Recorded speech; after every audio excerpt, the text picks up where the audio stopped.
Welcome to the State of Illinois Sexual Harassment Prevention Training provided by the Illinois Department of Human Rights. IDHR is deeply committed to workplace safety for all Illinoisans. This compliance course is designed to provide information and resources to help employers and employees recognize, prevent, and report sexual harassment within the workplace. The information provided in this training are not intended to constitute legal advice. Instead, all information, content, and materials available in this training are for informational purposes only. Participants of this training should contact their attorney to obtain legal advice regarding a specific legal matter.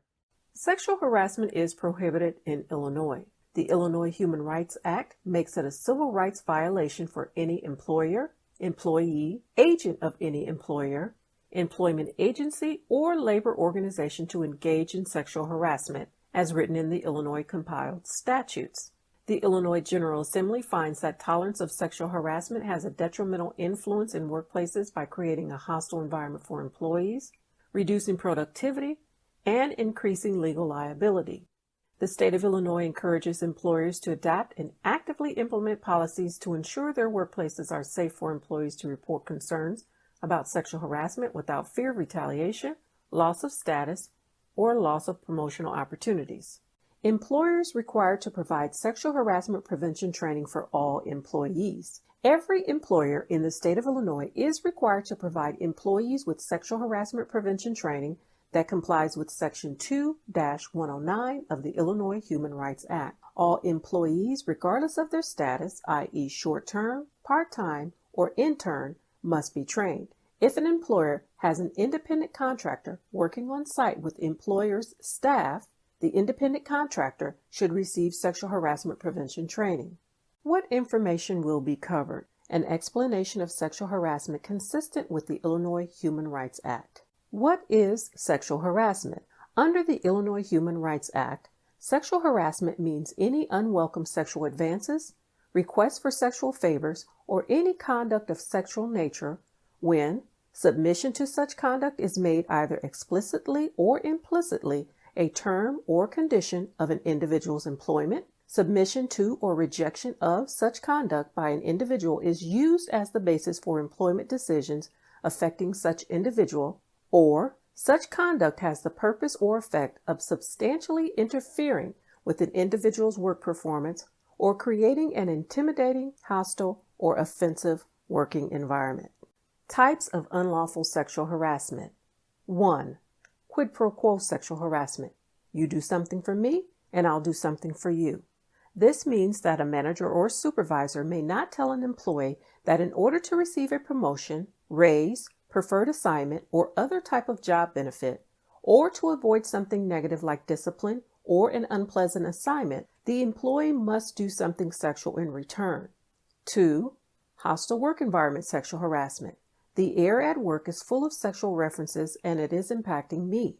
A hostile work environment may occur when unwelcome sexual advances, requests for sexual favors, or any conduct of a sexual nature has the purpose or effect of substantially interfering with an individual's work performance or creating an intimidating, hostile, or offensive working environment.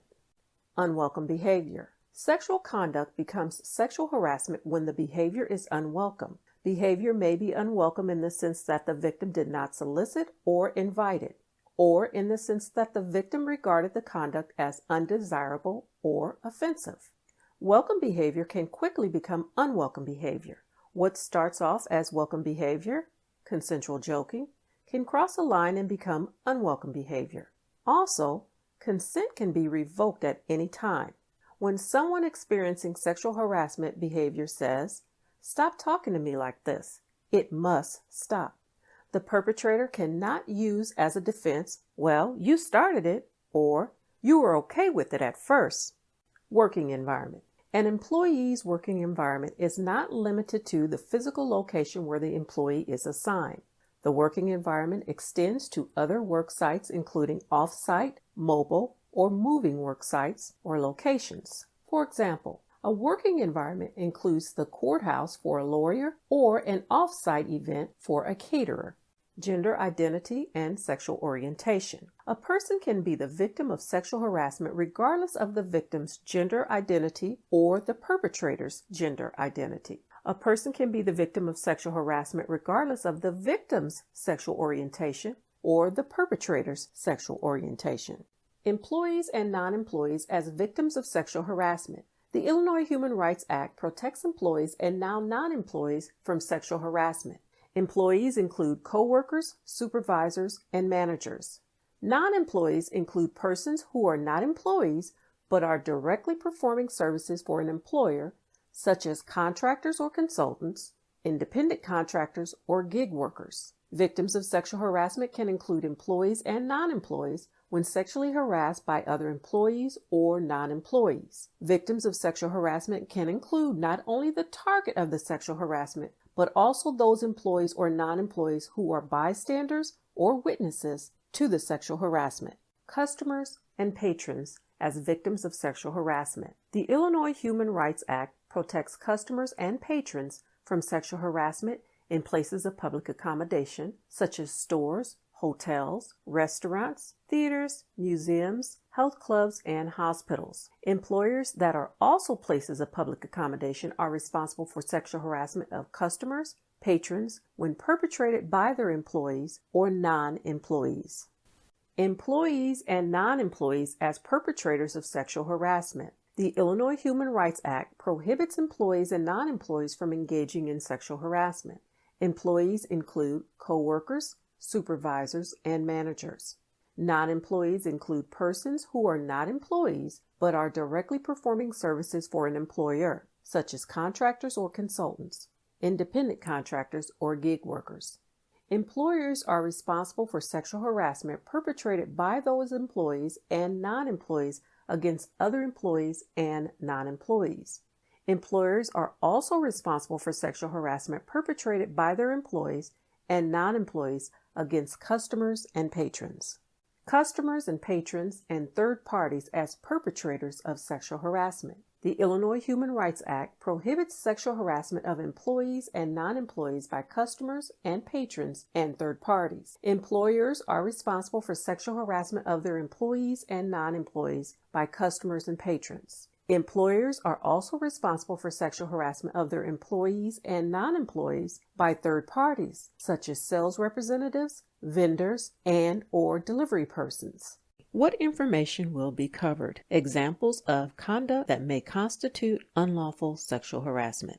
What are examples of inappropriate conduct? Sexual harassment includes unwelcome conduct of a sexual nature, sexual advances, and requests for sexual favors. Examples include pressure for sexual favors or to go out on a date, deliberate touching, leaning over, or cornering another person, sexual looks or gestures, or whistling at someone, sending letters, telephone calls, emails, texts, or other materials of a sexual nature, sexual teasing, jokes, remarks, or questions, referring to another as girl, hunk, doll, babe, honey, tootsie, etc. Actual or attempted rape or sexual assault. Continued. Examples of inappropriate conduct. More examples of conduct that may constitute sexual harassment include turning work discussions to sexual topics, asking about sexual fantasies, preferences, or history, sexual comments, sexual innuendos, or sexual stories, sexual comments about a person's clothing, body, or looks, kissing sounds, howling and smacking lips, telling lies or spreading rumors about a person's sex life, massaging neck, shoulders, etc., touching another employee such as their clothing, hair, or body. Sexual harassment in online environments. Our conduct online and through social media can constitute sexual harassment even when it occurs off the clock, off-site, or even out of state. Online sexual harassment includes using email, cell phone texts, internet postings, online comments, blog posts, and social media such as Facebook, Twitter, LinkedIn, Instagram, YouTube, and Snapchat to send communications of a sexual nature. Examples include flirting and requests or demands to go on a date or have sex, sending inappropriate pictures or videos, including sexually graphic material, using sexual language or comments including sexually offensive language, cyber stalking. What information will be covered? A summary of federal and state statutory laws concerning sexual harassment, including remedies available to victims. What can I do if I experience, witness, or become aware of unwelcome sexual conduct?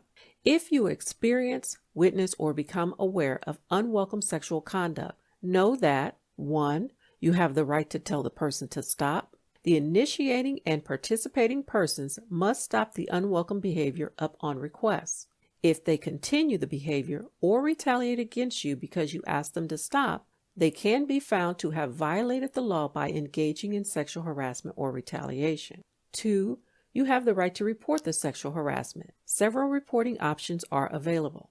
The option you choose may depend on the nature and severity of the unwelcome conduct of a sexual nature. Persons who report sexual harassment or participate in investigations are protected from retaliation.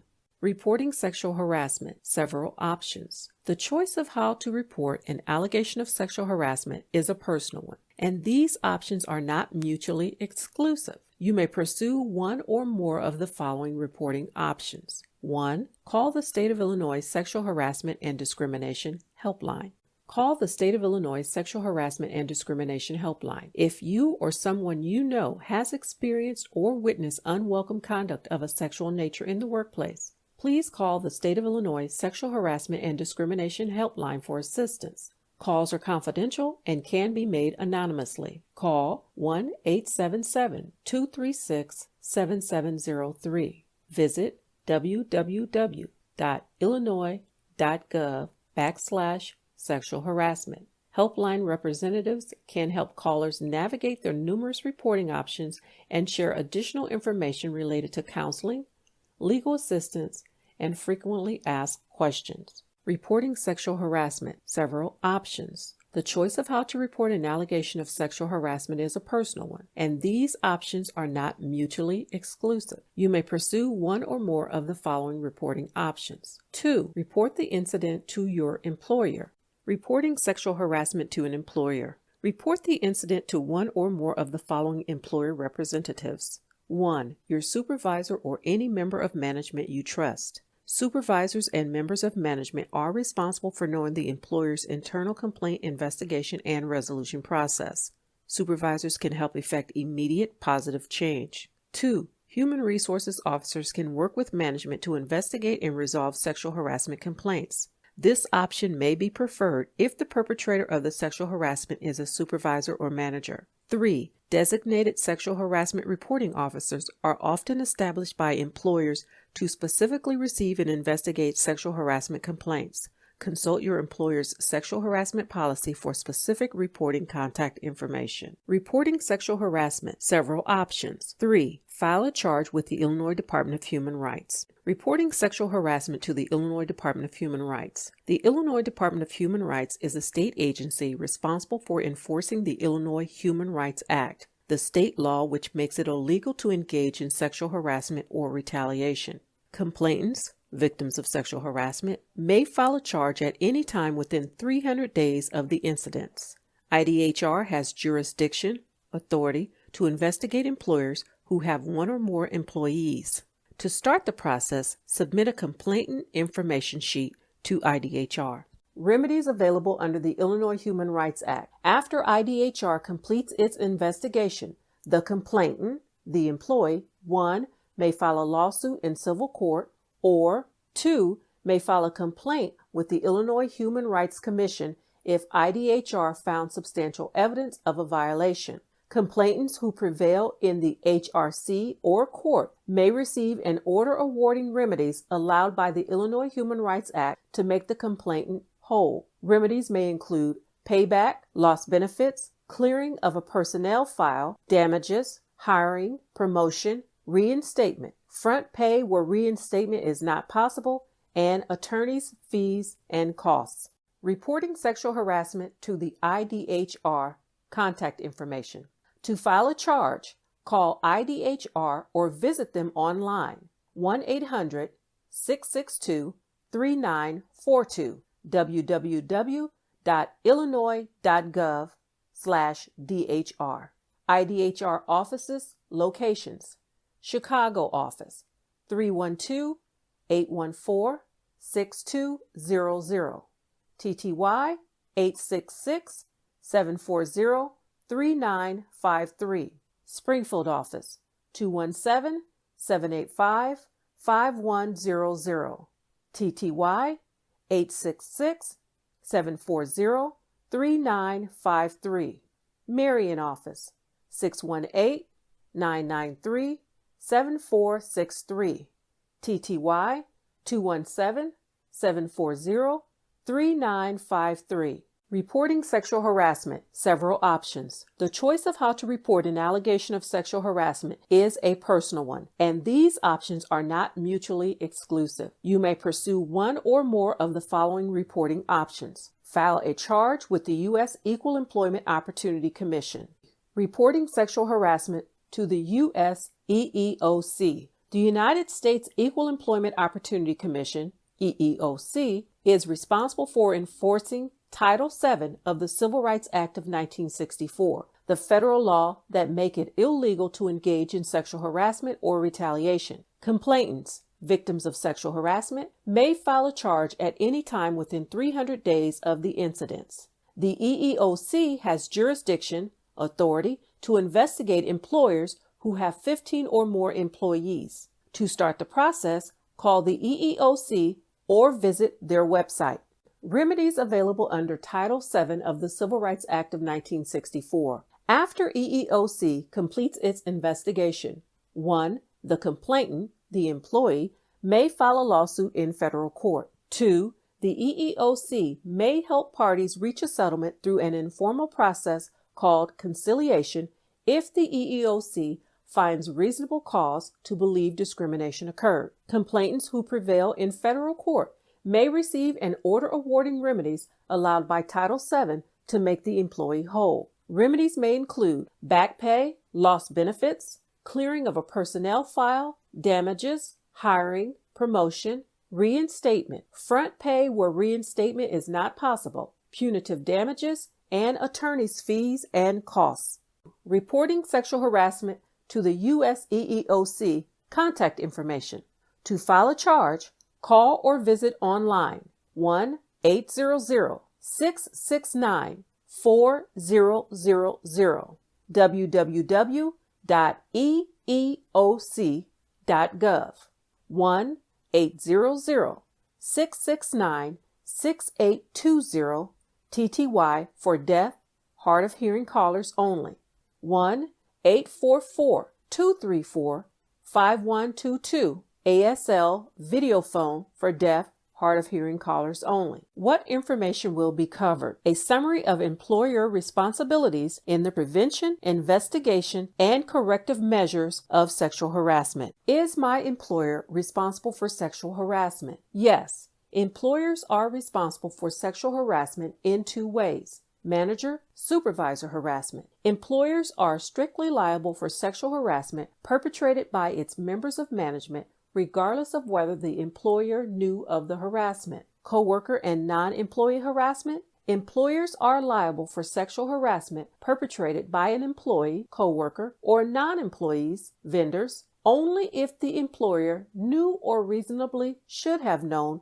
of the harassment and failed to take prompt corrective action. Employer responsibilities. We will now discuss employer responsibilities and liabilities concerning incidents of sexual harassment in workplaces, including their responsibilities to prevent the incidents of sexual harassment in their workplaces, investigate incidents of sexual harassment in their workplaces, and correct the incidents of sexual harassment in their workplaces. Employer responsibility. Prevention. 1. Develop, implement, and regularly communicate the employer's sexual harassment policy. 2. Provide training for managers and employees on sexual harassment prevention. 3. Ensure clear communication on how to report incidents of sexual harassment or conduct of a sexual nature. 4. Managers and supervisors should monitor their work environment to ensure the workplace is free of sexual harassment. Supervisors should be aware of the conduct within their supervision.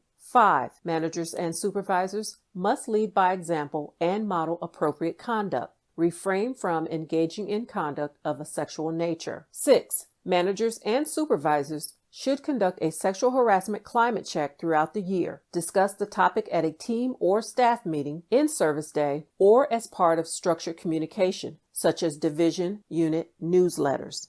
Employer responsibility. Investigation. 1. Immediately respond to a complaint of sexual harassment and initiate an inquiry or investigation. 2. Interview the complainant, victim, and take responsible action to protect the victim from retaliation or experiencing further sexual harassment during the investigation. 3. Interview all relevant witnesses. 4. Interview the alleged perpetrator of the sexual harassment. 5. Document the investigation results and maintain a file as an employment record. 6. Take corrective action as appropriate.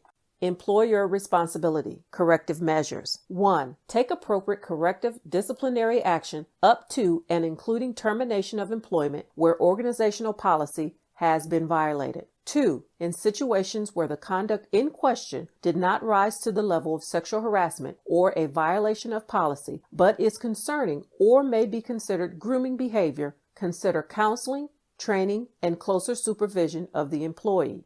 3. Take reasonable action within the organization to reduce the likelihood of future sexual harassment incidents by updating policies and communicating them to the workforce, providing supplemental or tailored sexual harassment training, or restructuring the working environment or reporting relationships. 4. Follow up with the complainant, victim, at regular intervals to ensure they and the workplace remains free from sexual harassment. Completion and certification. Thank you for completing the annual sexual harassment prevention training. Please take the following actions. 1. Print and sign the certificate of participation provided. 2. Return the certificate to your employer representative.